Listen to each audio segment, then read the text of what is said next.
are watching QTV and a warm welcome to our news desk. The headlines: government expenditure for the first half of 2018 exceeded what was budgeted for by about 5.41 billion kwacha. New Commerce Secretary General Chileshika Pwepwe has pledged to do her best in representing the African woman in her new position. Green Party President Peter Sinkamba has expressed fears that Zambia could default on the repayment of the 3 euro bonds. Here now is the news in detail. Government expenditure for the first half of 2018 exceeded what was budgeted for by about 5.41 billion kwacha. Finance Minister Margaret Manakatwe has disclosed that total expenditure, including amortization, amounted to 39.6 billion kwacha against the budgeted 34.19 billion kwacha. Ms. Manakatwe says the major components which were above target were interest payments by 43.2% and capital expenditure by 65%. The minister says going forward, the expenditure control will be at the core to achieve fiscal adjustment given the tight financing conditions and higher deficit. Ms. Manakatwe was speaking during the 2018 Mid-Year Economic Brief in Lusaka. More in the following report. Government remains confident that the annual projection of the revised growth of about 4% remains feasible as real sector indicators show a rise in economic activities in the first half of 2018. Over the medium term, the expectation is that the growth will be in the range of 4 to 5%.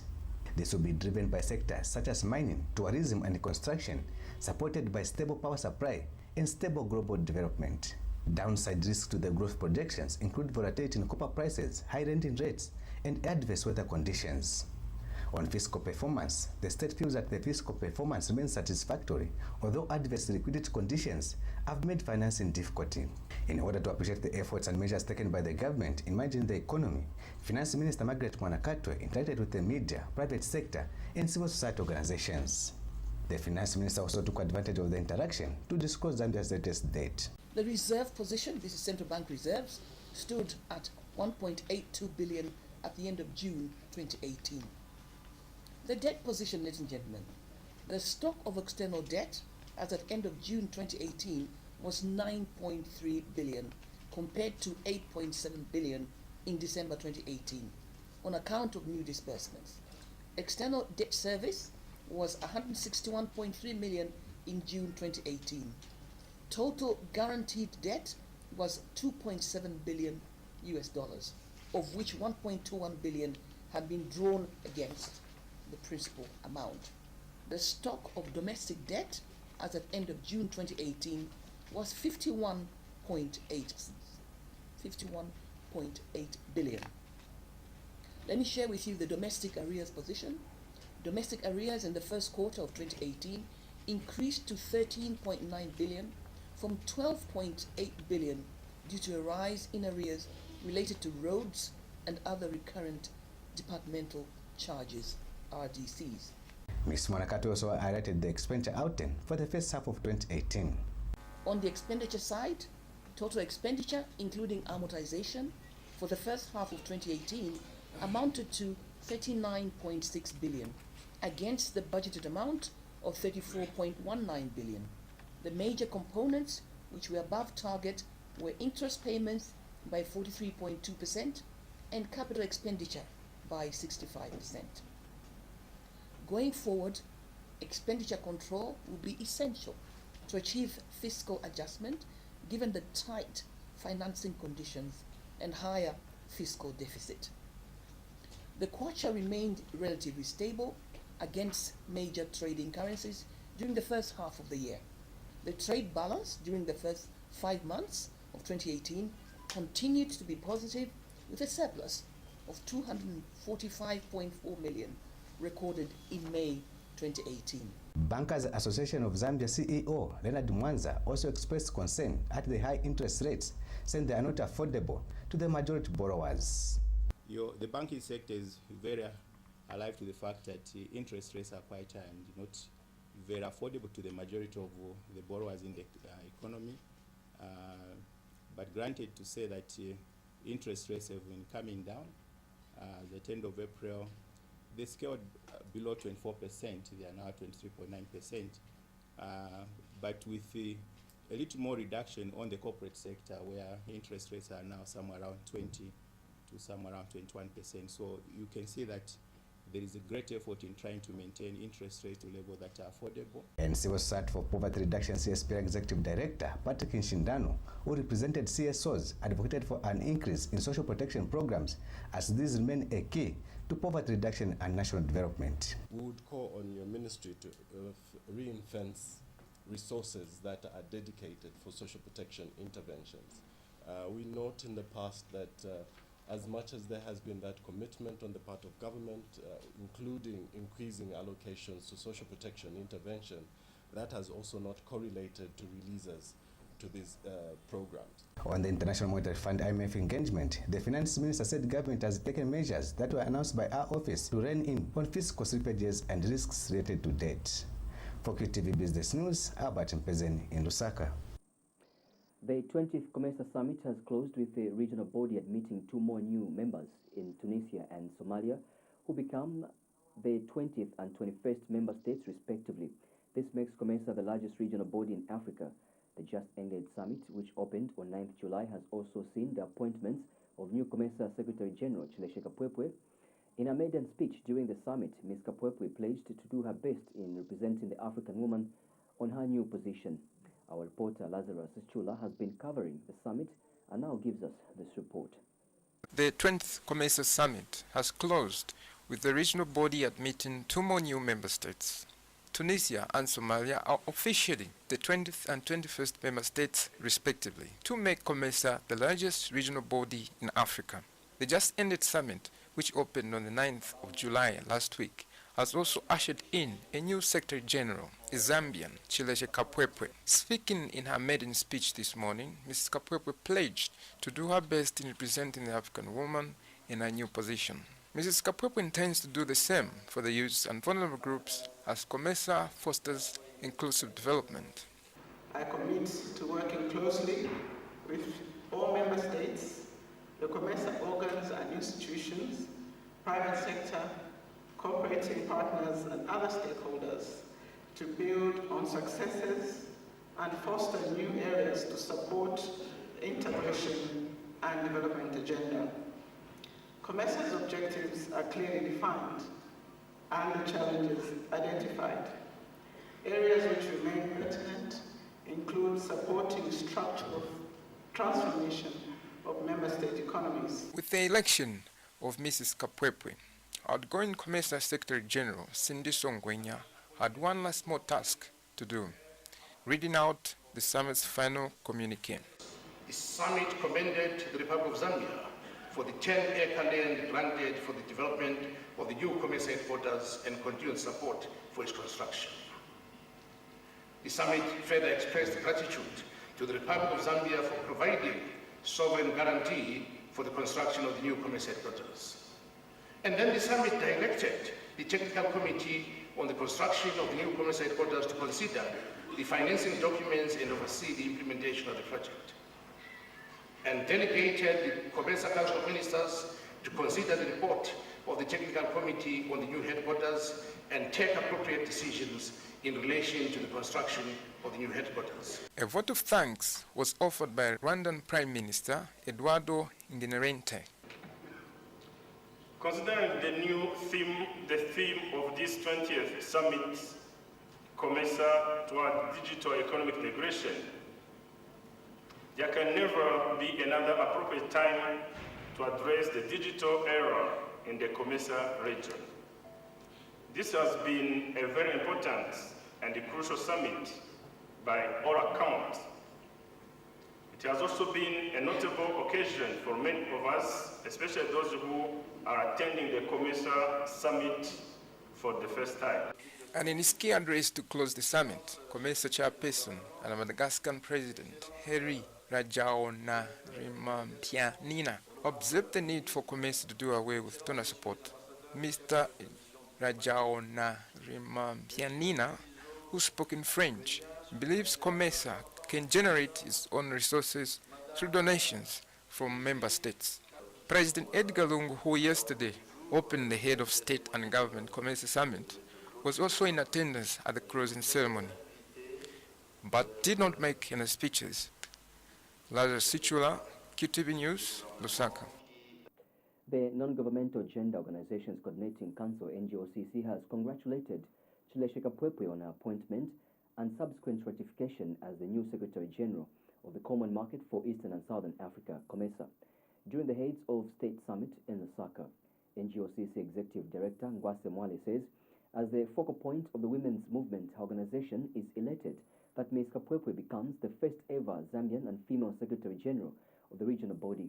Ms. Mwale says the women folk have no doubt that Ms. Kapwepwe has the requisite skills and experience to propel the regional body to greater heights. She says NGOCC commends the COMESA heads of states for breaking the long-standing gender imbalance to appoint a woman to head the regional body.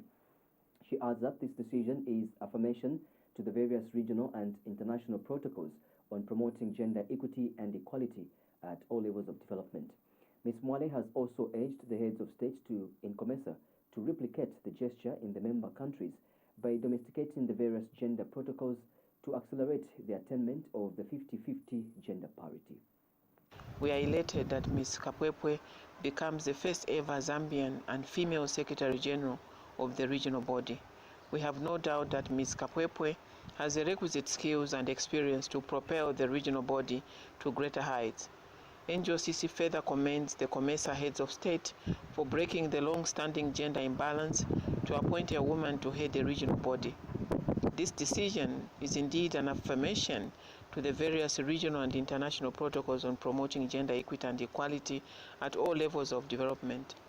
We can only urge the heads of state in COMESA to replicate this gesture in the member countries by domesticating the various gender protocols in order to accelerate the attainment of the 50-50 gender parity.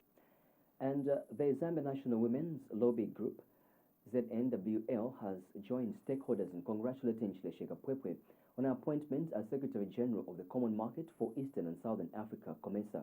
In a statement, ZNWL Chairperson Beauty Katebe says the first woman to hold this position, Ms. Kapwepwe's appointment, is advantageous to Zambia as the nation continues to strive for the attainment of national targets on women's participation in decision-making decisions.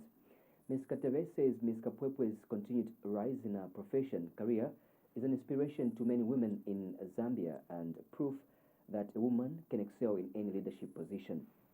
She notes that the new COMESA SG has held several decision-making positions, which include Deputy Minister of Finance, Alternative Executive Director of the International Monetary Fund, Chief Executive Officer of the National Airports Corporation, and a board chairperson of the Zambia Revenue Authority, ZRA. Ms. Katebe says with this vast experience in the private sector, public sector, and regional and international bodies, her organization has every confidence that Ms. Kapwepwe will take COMESA to even greater heights given her track record of success. Green Party President Peter Sinkamba fears Zambia is likely to default the repayment of the 3 Eurobonds if certain measures are not put in place. Mr. Sinkamba tells QTV News that while Zambia is expected to start repaying the first $750 million Eurobond, which is due in 2022, the $1 billion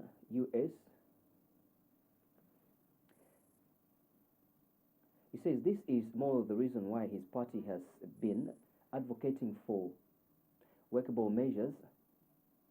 And because of that, we were able to look at various revenue streams which will be used to generate resources.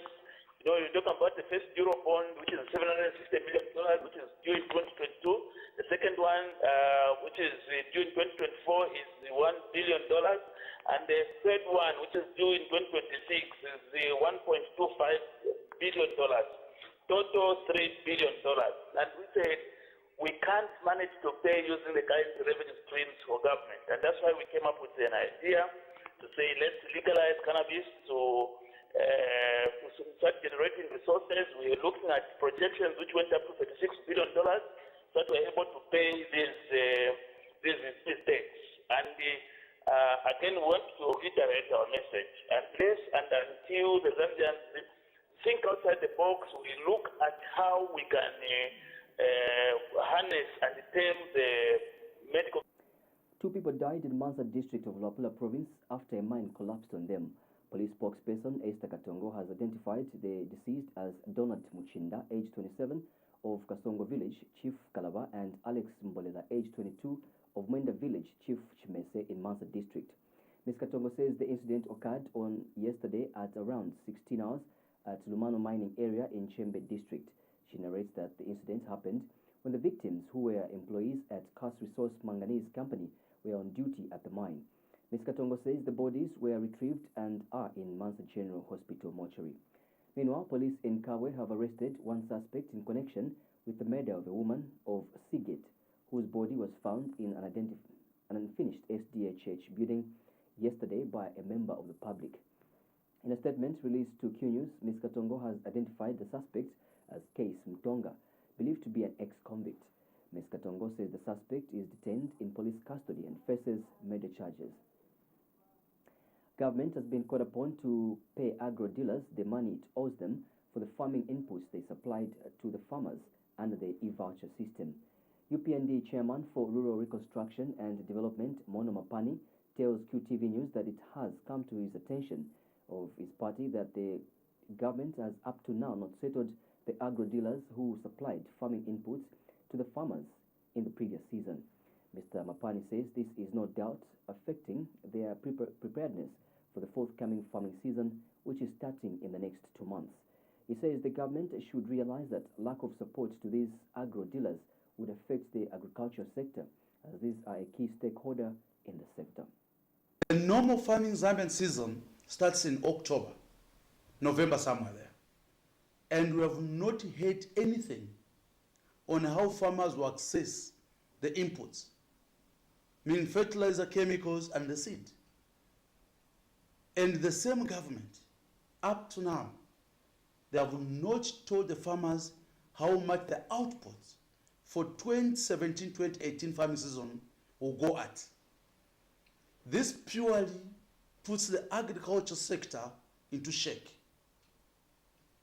And from the colleagues, we have been advising them throughout to come up with deliberate policies on how to revamp the agriculture sector.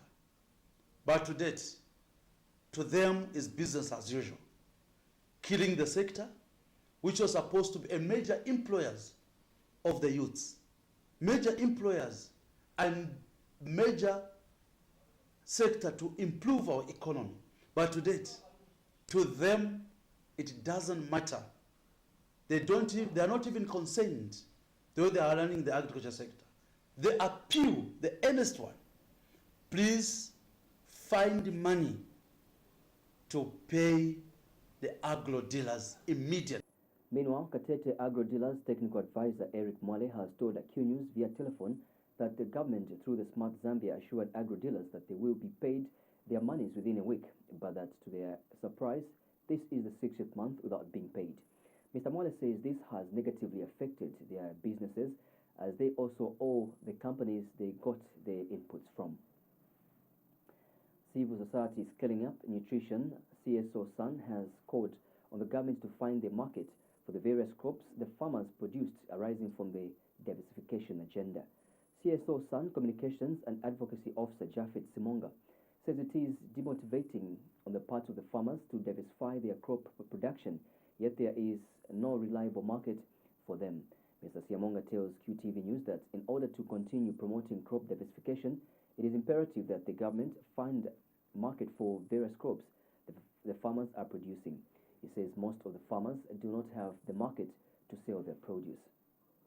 In order to achieve, the crop diversification that is on the farm, the government needs to play a very, very, major role on the aspect of, the market. As you're aware that in Zambia, we are a monocropping, nation, where we almost 90% of the fields are maize, grown. So our appeal before, we talk of, diversification, the government, they need to find, markets for these products. Even before a farmer is confronted, to say, can you grow sorghum? Then there should be an answer to say no. As you grow this sorghum, there is a market where you're going to sell. So basically, our appeal to government and also the FRA is, to also try and open up markets, for these other products, so that as we try and diversify in terms of growing different types of products, it won't be a burden on the part of a farmer in terms of where to sell. Patriots for Economic Progress (PEP) President Sean Tembo has challenged the ruling Patriotic Front (PF) to disclose the source of funding for their campaigns. Mr. Tembo has since threatened to go to court to seek an order that would compel the ruling party to avail their financial records and allay fears that they have been illegally dipping their hands into the Bank of Zambia vaults. He says he is deeply concerned about the large amounts of unexplained income which the ruling party appears to be awash with, as exhibited by how lavish they have been spending on by-elections in the recent past. He explains that he is fully aware that the PF does not charge membership fees to its members, and also that the PF only conducts fundraising events once in a while. As Patriots for Economic Progress, we are greatly concerned that the campaign expenditure that the Patriotic Front is incurring in these by-elections is very, very high, and it cannot possibly be justified by their legitimate sources of income, because we are aware that the PF normally holds their fundraising events once in a while, and when you look at the income that they collect from such events, it cannot justify these campaign expenditures that they put in all these by-elections. We are concerned because we are talking about the ruling party here, and when the ruling party is living beyond their means, their legitimate sources of income, then it becomes a source of concern to us as citizens of this republic, because the ruling party holds the keys to the votes of the Bank of Zambia. So it is possible and very likely in this instance that the Patriotic Front might be abusing public resources to fund their campaigns. And once they abuse these resources, they have an unfair advantage on the rest of the other political parties. And we cannot allow such an uneven playing field to exist, because it is going to undermine, it is basically undermining our democracy as a nation. The Bank of Zambia says the country's digital financial service industry has made significant contributions to the gross domestic product, GDP. BOZ Deputy Governor Operations Walyangandu says despite the increase in the number of sector players in the country, digital financial services contributions to the country's crop and GDP have remained low as compared to other countries. In a speech read for him by BOZ Director Banking, Currency and Repayment Systems, Lazarus Kamanga, at the United Nations Capital Development Fund's UNCDF MM4P program in Lusaka, Dr. Ngandu disclosed that as at the month end of June 2018, the country had over 1.6 million users of mobile money services. He has advised sector players to work together and scale for policy provision for digital financial services to reach the poorest in the Zambian communities. Dr. Ngandu says this calls for the collection of rightful information to enable policymakers drive the financial inclusion agenda. Mr. Kamanga adds that the bank's objective for the period of 2018 to 2021 is to increase digital financial services in Zambia. One of our strategic objectives for the period up to 2021 is for us to increase financial inclusion, and one of the drivers of that financial inclusion is us promoting digital financial services. What we have noticed in the past few months and years has been that the uptake is there, but I think the potential is beyond what we are able to do currently. As I'm speaking, I think the statistics tell us that as at end June, I think we have more than 1.6 million people who are using mobile money in this country. We have noted transactions as well using mobile phones and other digital means also increasing. But we think as a percentage of GDP is still very low as compared to our colleagues in similar circumstances. So it's very important for all of us as players in this particular space to work together and ensure that we're able to devise policies as well as strategies that will make sure that these digital financial services reach the poorest person in the period. Meanwhile, UNCDF Digital Financial Services expert Zurubabel Kwehia said the average number of employees working in the digital financial service industry has increased by more than 70% across various providers in Zambia. He says DFS remains a commercially sustainable business, adding that this is due to reports indicating that commercial viability has increased from December 2016 to December 2017. When you look at this tells us different things. One is customers are probably definitely trusting the system more. Two is some customers are using this for store of value. I just want to keep my money on the phone. Three, there is potentially an opportunity for a savings product. I don't know. We need to ask the right questions as we get into that as well. But we're also beginning to see interesting use cases. Now, I'll give an example of bulk payments. I'm a farmer, I get paid using a digital channel. The Alliance for Zambia Informal Economy Associations, AZIA, says it is a negative perception to claim that the informal sector does not pay taxes to the government. Association General Secretary Lamek Kashiwa has told QTV News that informal sector workers pay taxes to the government in form of market levies. Mr. Kashiwa says the informal sector stands ready to start paying other taxes through the Zambia Revenue Authority, ZRA, and other revenue collection authorities. He says the association has been engaging ZRA to come up with a policy that will see the informal sector pay all the required taxes for the sole purpose of developing the country. But also, if you want to go with the issue of paying, for example, ZRA and other related taxes, informal economy workers are very ready, very much ready to pay those taxes. But you know, this kind of taxes should also conform to the services that people are receiving. And this is the perception that government should also clear, so that all of us benefit from the taxes that we pay. If you pay tax and then there is no services that comes to you, it makes you adamant to say there's nothing for what I'm paying for. So to clear the negative perception, I'm telling you as a person who has been managing the informal economy for the past 34 years, that the informal economy workers are very much ready. And we've met, for example, the Commission of the Zambia Revenue Authority. We've met people from the Ministry of Labor and Social Security to confirm our apprehension to the fact that we are very much ready. But what we need is also policies and practical way that will see that the tax that we pay will transform our life. National Democratic Congress NDC Lusaka mayoral candidate Savoy Imboyla has challenged women in Zambia to take an active role in their country's political dispensation. Ms. Imboyla has told Q News that it is high time women stood up and took up governance positions in their country without fear of political violence. She notes that a lot of women fear to join politics because of political violence. Ms. Imboyla has expressed concern that the level of confidence of women in politics has also remained low, a situation she describes as worrisome.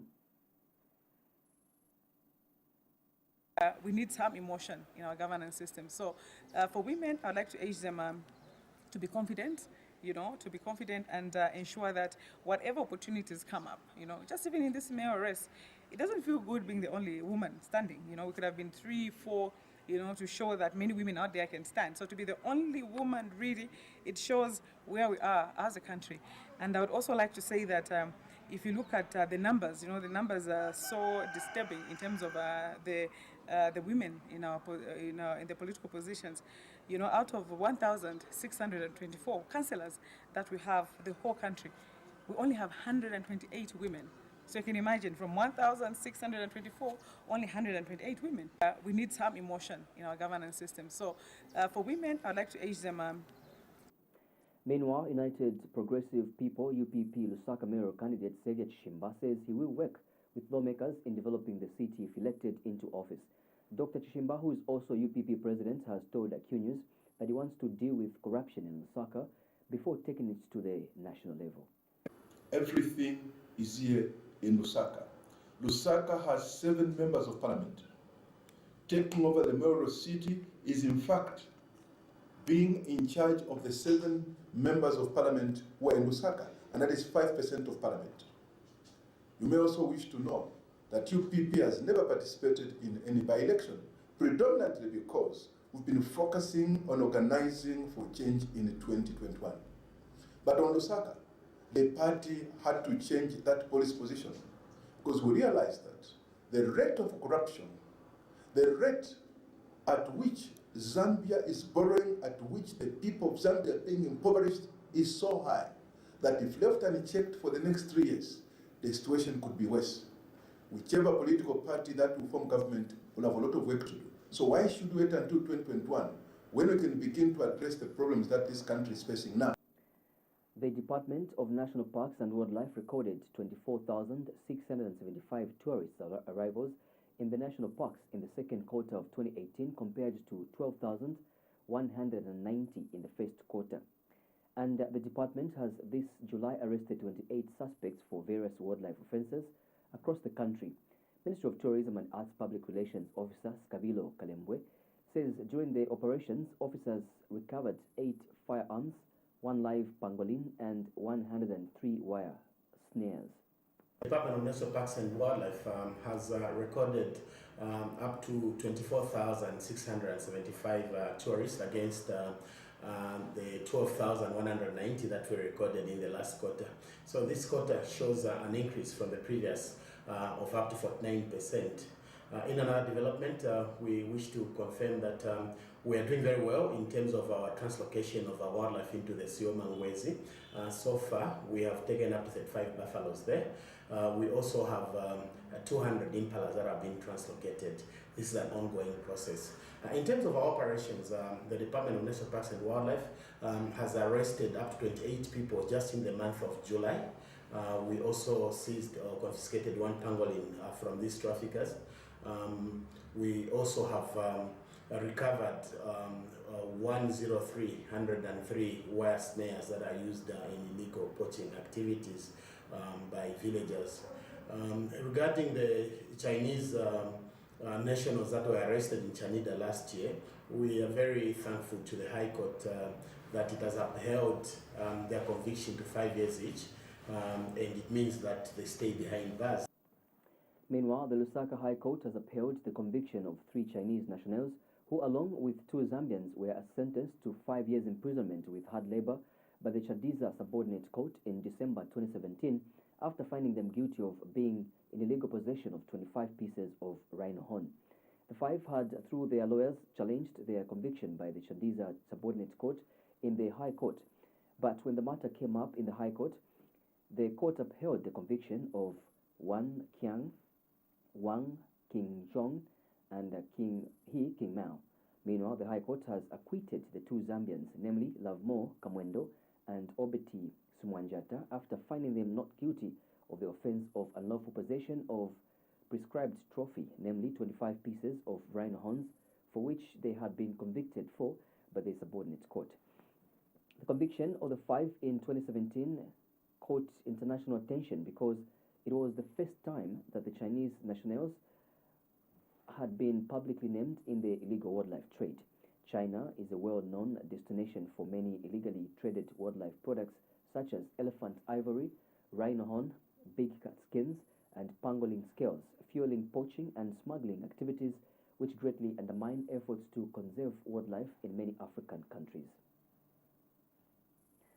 The National Union of Teachers NUT spokesperson Joe Kasaka has called on the government not to allocate less than 6% of GDP, which translates into 20% of the total national budget, to the education sector as recommended by the United Nations Education, Scientific and Cultural Organization, UNESCO. Mr. Kasaka says the government should this time around adhere to the UNESCO recommendation. He says the Sustainable Development Goal number 4, which talks about ensuring inclusive and equitable quality education and promote lifelong learning opportunities for all, can only be achieved if adequate funding is allocated to the education sector. Mr. Kasaka has told Q News that a lot more should be done in the education sector to meet global standards by allocating more funds and address the problem. So whenever we are looking at issues of budget, we should look at issues of allocating a good amount of money to education. That's when we are going to see our education system improve. Because right now, we have a lot of issues in the education sector that have not yet been resolved. So we are talking about issues of grants that go into schools. They are not there. We are talking about the over-enrollments that are in our schools, which must correspond with the teaching and learning materials. And apparently, when you go into our schools, you discover that most of these things are not there. And the learning and teaching is not taking place properly because education is underfunded. So we are appealing to the stakeholders that are submitting on issues of education to ensure that they look into those aspects so that our education system in this country can be one of the best. As Zambia, we are signatories to SDGs, and apparently, on attainment of SDGs, especially SDG number 4, which highlights on quality education, we need to invest quite a lot in issues of education. So, all those that are working on the issues of submission, on what things are supposed to be granted to education in the 2019 budget, I think our appeal is that let us work around the recommendations of UNESCO, which is 20% allocation, as opposed to the 16% that education was awarded in the 2018 budget. That then concludes our news, but before we go, here is a recap of stories in the headlines. Government expenditure for the first half of 2018 exceeded what was budgeted for about 5.41 billion kwacha. New Commerce Secretary General Chileche Kapwepe has said to do her best in representing the African woman in a new position. Green Party President Peter Sinkamba has expressed fears that Zambia could default on the repayment of the 3 euro bonds. And that's all for the news. Thank you so much. Bye-bye. Continue watching QTV.